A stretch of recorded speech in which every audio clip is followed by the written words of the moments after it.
This is just a reminder to myself, like all my podcasts are just reminders to myself, remembering things that I've learned. And the one right now that is coming to mind, and I got this stimulated in my brain from an email I got, but it's, do you actually enjoy the main activity you're doing? So I've been on both sides of this, and it's, I think you can find like meaning and reasons to do things for a long time that you get better at, and you can start to actually like things that you didn't like before because you start to get better and have practice. So like jujitsu is like this for me. Like I enjoy jujitsu. I love the intellectual learning side. I love the like learning the new techniques, like learning the language and understanding how to do them. But sometimes since I've been kind of grew up in a family of like my dad was get up really early every day, work really hard, and I kind of had that like upbringing, and I've pushed myself really hard in trading when I was younger in Chicago, and just like working out, exercise, and all that stuff my whole life, sports. So now that I start jujitsu when I'm a little older, there's a group of guys who probably my age, like I started in my early 40s and 40, almost 45 now. So, and no wrestling background, just, so it's harder for me. It's like, it's more of a climb, even though I have, decent athlete and things like that. There's people who are better and there's people who are worse, but it's, it's not easy for me.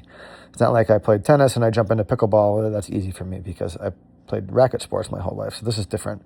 So, but there's a lot of guys who came in. I'm getting to a point with trading and investing to relate this to, but they came in and like, it's like their midlife, their rebirth. Their kids are a little older, and they're like a lot of them came out of the military or whatever, and they're just like going hard and competing. And then I'm over here feeling like there's something wrong with me sometimes because I kind of like to learn the stuff and I like the theory of it, and it's weird because it's the opposite of how I am in everything else. I'm drawn to learning it that way, kind of like the old man version of it, I guess. It's not that I don't like to go hard in things, but I don't find myself as interested in competing, and maybe that changes. I don't know. I'm not interested in driving myself really hard as much as I'm trying to enjoy it just for the sake of enjoying it, which can be kind of hard to do when other people are not on the same track.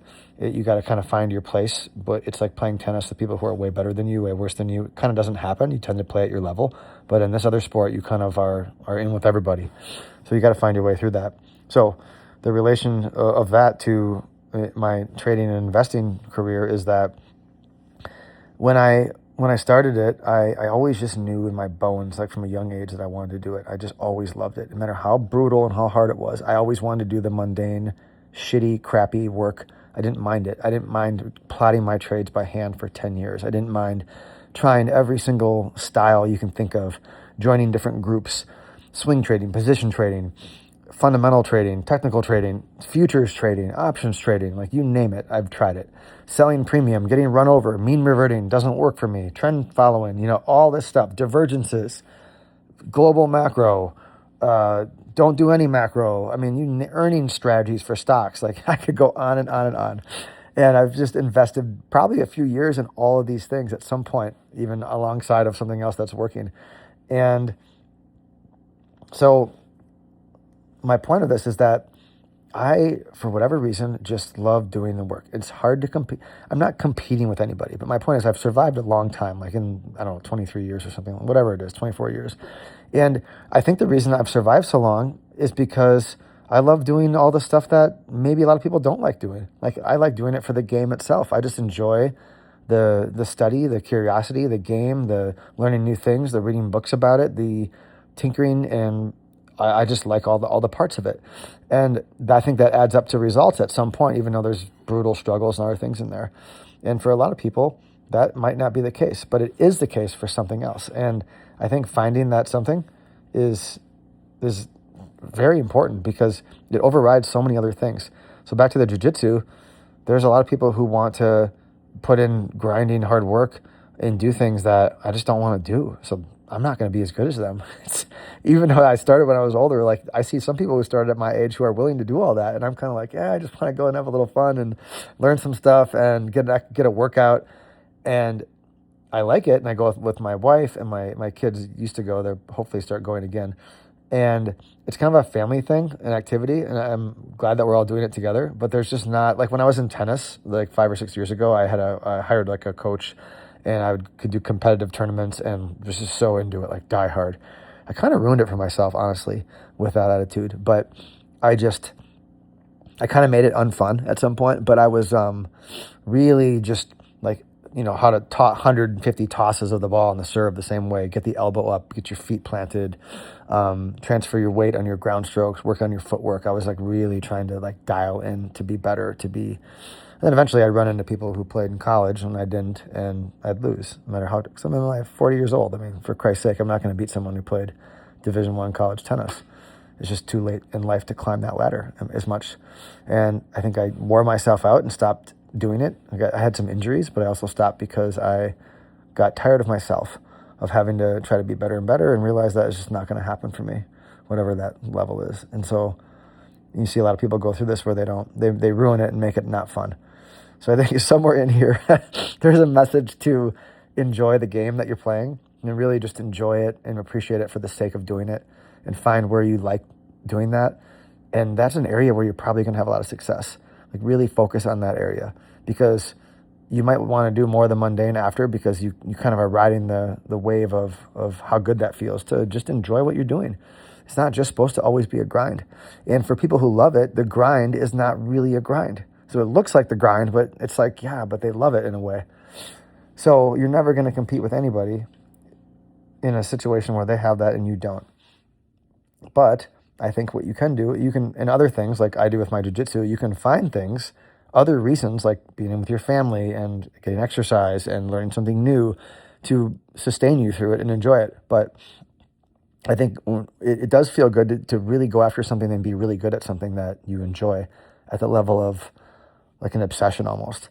And I think I have talked to like my wife about this, and a lot of friends who still, in the middle of their life haven't found that thing. There's glimmers of it in things, but they haven't quite locked into what that is. And I think that you just keep being open to that, because it's such a great thing when and even when you have that, you get sick of, you will get sick of like, I don't care right now. Like, or right now, like I don't really want to look at the market that much today. I don't really care. I need a break. I have little kids. It's like, I don't want to do anything. And even though I have this like obsession and this love for it, there have been times where I just didn't want to do it. Even for like weeks or months where I'm like, I don't even want to look at this shit anymore. I don't want to look at a screen. I want to live differently.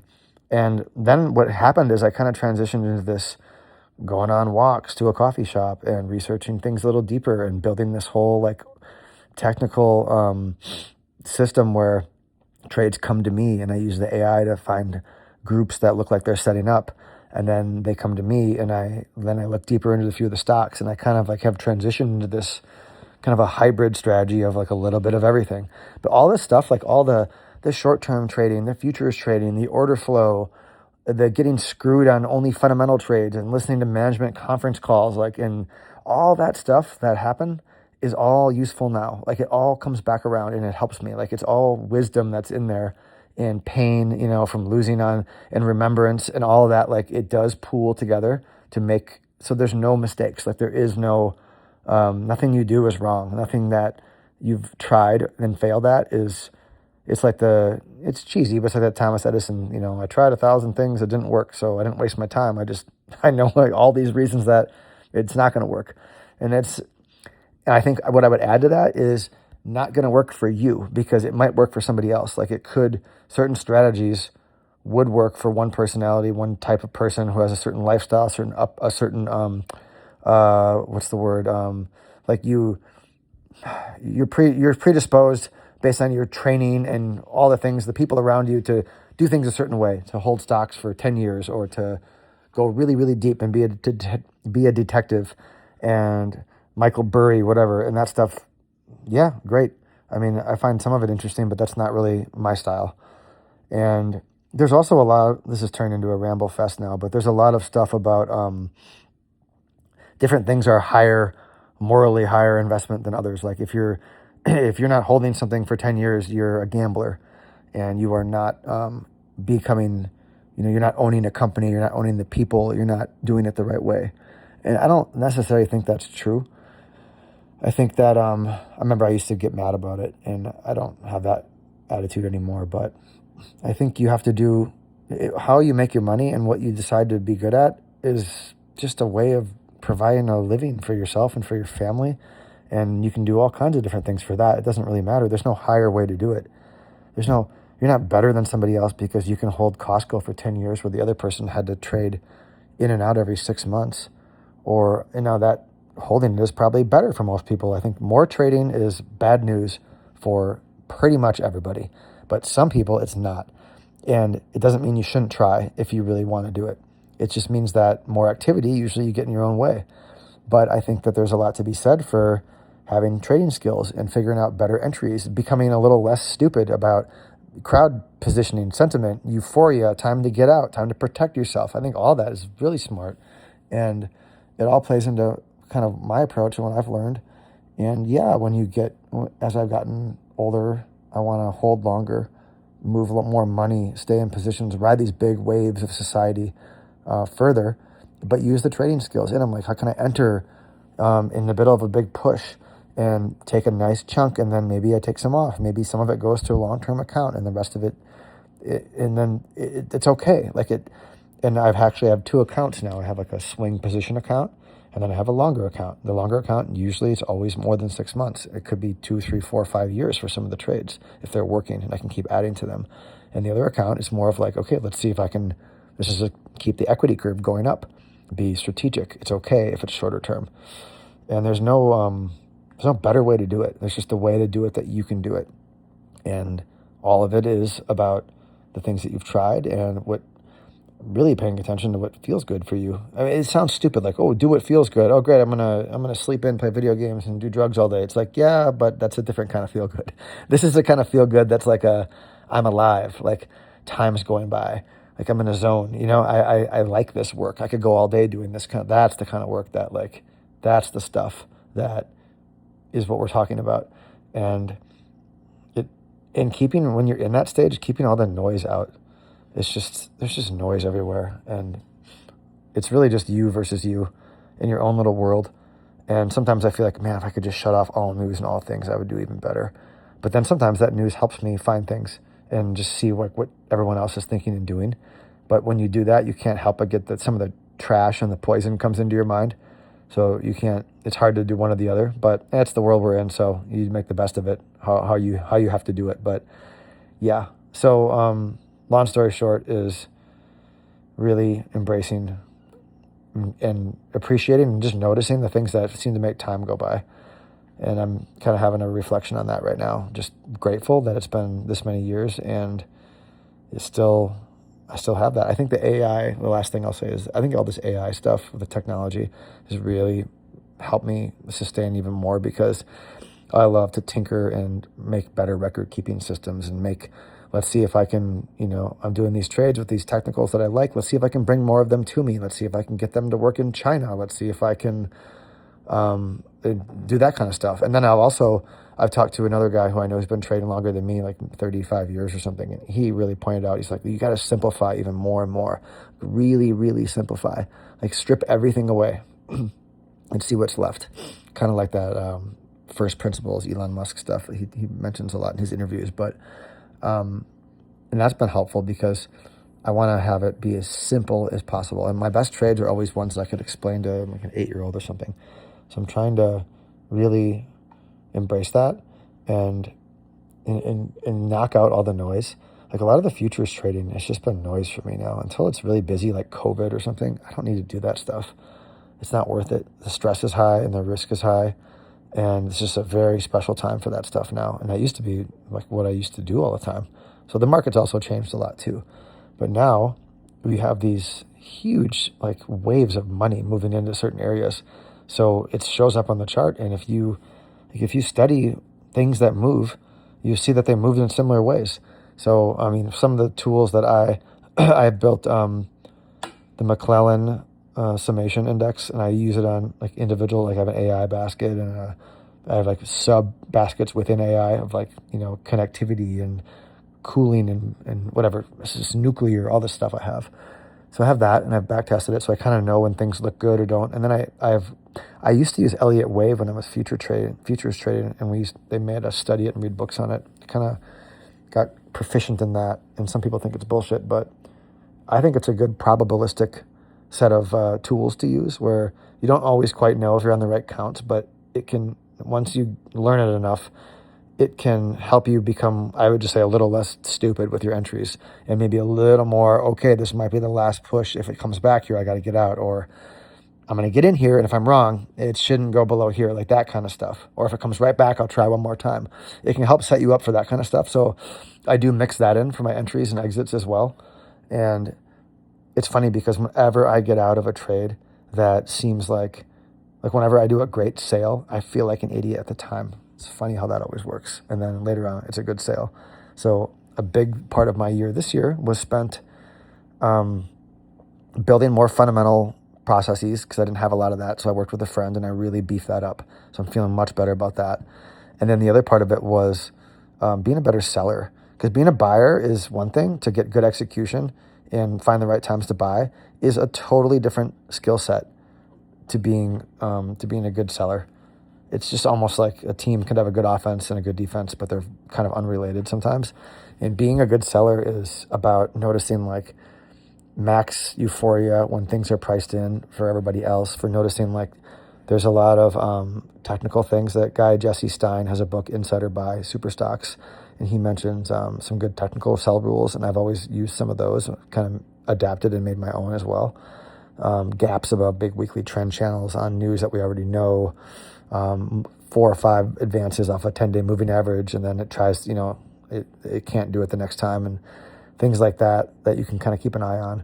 Or the moving averages all start flattening out after 9 or 10 months of an advance, and everybody knows the story. It's like all these things can be useful to help you become a better seller. Or the group breaks down, like you're in something and all the group breaks down, but yours is doing well still. Well, usually yours is going to break down too. So that I've seen that play out a bunch of times.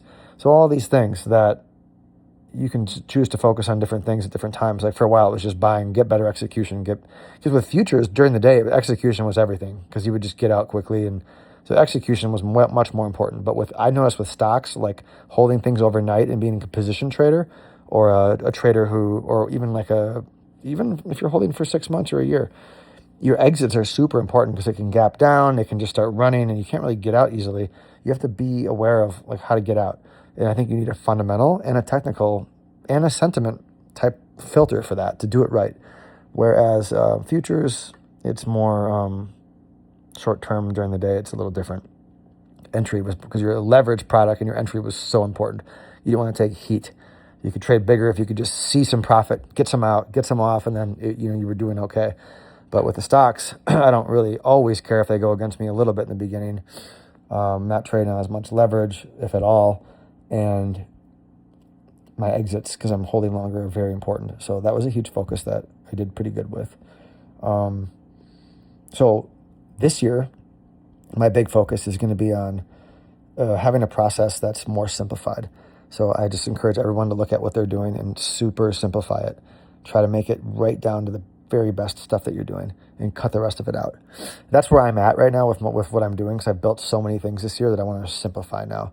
Others may be in the process of discovery, like I don't know what I like, or I'm struggling, and then you're discovering still, which is fine. And you're trying things, you're talking to people, you're joining groups, you're doing whatever you got to do to find yourself. But for me, I did some of that the last few years as well. But right now, it's not clear. I got some stuff that's working well. Let's really cut it down, because I also have some stuff that's just noisy, beating me up, using my energy. That's not useful. Kind of like that exercise of like what's bringing you energy during your day and what's taking away your energy during the day, and really just looking at your trading that way, or your investing that way, and finding the best stuff. So anyways, I'm going to leave that here. I might do another one on lessons for the year when I go over my stuff and do that. I've done that in past years, so I'll let it go.